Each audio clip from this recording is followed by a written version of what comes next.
Remix सुता तुझा रामाचं वरदान अनेक मुखान बोला बोला जय जय हनुमान एक मुखान बोला बोला जय जय हनुमान अंजनीच्या सुता तुझा रामाचं वरदान अंजनीच्या सुता तुझा रामाचं वरदान एक मुखान बोला बोला जय जय हनुमान एक मुखान बोला बोला जय जय हनुमान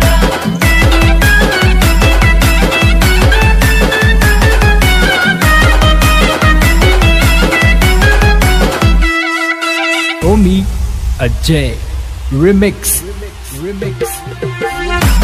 तुझी राम भक्ती भव्य तुझी काया कालपणी गेला सी तू सूर्याला धराया कालपणी गेला सी तू सूर्याला धराया हादरली धरली धरले आसमान एक खान बोला जय जय हनुमान अंजनीच्या सुता तुला रामाचं वरदान एक खान बोला बोला जय जय हनुमान लक्ष्मणाने पूजा लागुनिया फार हे द्रोणागिरीसाठी राया केले तुटान द्रोणागिरीसाठी राया केले तुटान इथं हातामध्ये आला घेऊनी पंचप्राण एक मुखान बोला बोला जय जय हनुमान अंजनीच्या सुता तुला रामाचं वरदान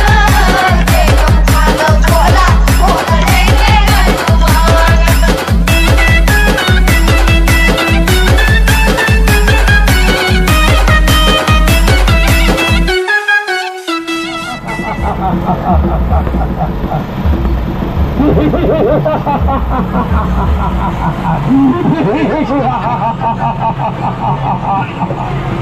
मथुरा नगरचा राजा उग्रसेन याचा पुत्र मी कहूस.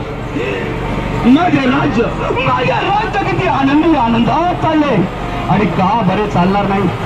33 कोटी देवच काय पण देवात काय कापत असेल पण काय करणार. आज एकाएकी माझ्या या मथुरा नगरामध्ये अंधकार हा अंधकार रोज 10 वाजता येणारा गव्हाणी मरावाले तरी त्यांचा अद्याप पत्ता नाही. या गव्हाणीचा रस्ता कोणाचे असावे.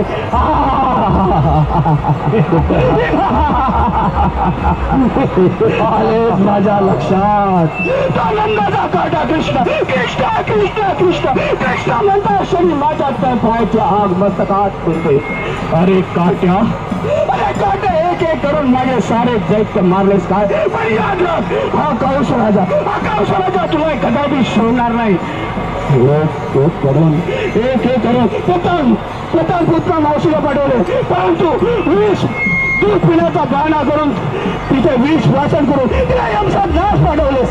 अरे काका त्यानंतर कागासुराला पाठवले आणि कागासुराला त्याच मार्गाने तू पाठवलेस. शेवटी कालियाला पाठवले परंतु खेळण्याचा बहाणा करून तू यमुनेच्या डोळ्यामध्ये उडी मारून कालिया मर्दान केलेस काय. अरे त्या एक करून माझे सारे दैत्य संपवले. पण याला हा कंस राजा जसा शांत बसणार नाही. एक ना एक दिवस तुला माझ्या मुठीत मी तुझ्या हाताने चुरगळा करून मारल्याशिवाय राहणार नाही. पण काय करावे त्या काटाला इथपर्यंत कसे बोलावे हेच काही कळत नाही. आलेच माझ्या लक्षात अक्रूर देवकीचा भाऊ अक्रूरला बोलून घेतो आणि त्याच्याच करून त्या काटाला इथपर्यंत बोलून घेतो. अक्रूरला बोलून घेतो. अक्रूर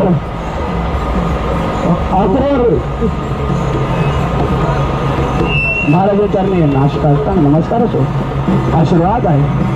अक्रूर महाराज मला इथे बोलवण्याचे कारण अक्रूर तुला इथे बोलवण्याचे कारण एवढंच की आम्ही या मथुरा नगरामध्ये महायज्ञाचं आयोजन करण्यात ठरलं आणि त्या महायज्ञासाठी आमचा लाडका भाचा म्हणजे श्रीकृष्ण याला या मथुरा नगरामध्ये घेऊन यायचे आणि ही कामगिरी आपण कराल याची मला पूर्ण शास होते.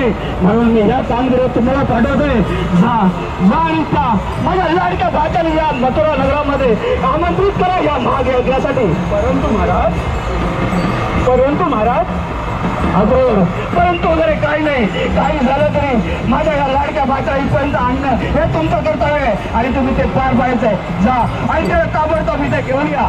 ठीक आहे महाराज, रशिया तुझ्या आज्ञा.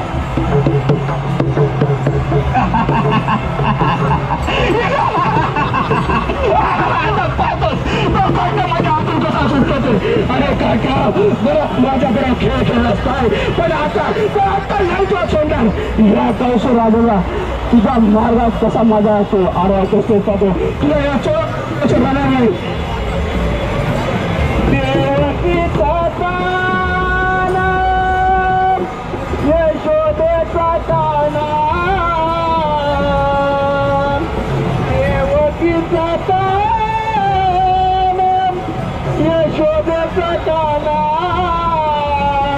माया ममतेचा दादा गोडतो गोडतो बाळकृष्ण गोकुळात वाढतो वाढतो बाळकृष्ण गोकुळात वाढतो. देवकीचा ताना यशोदेचा ताना देवकीचा ताना यशोदेचा ताना माया ममतेचा दादा गोडतो गोडतो बाळकृष्ण गोकुळात वाढतो वाढतो बाळकृष्ण गोकुळात वाढतो. देवकीचा ताना गोकुळाचा गाणा देवकीचा ताना यशोदेचा गाणा माया ममतेचा दादा जोडतो जोडतो बाळकृष्ण गोकुळात वाढतो वाढतो बाळकृष्ण गोकुळात वाढतो.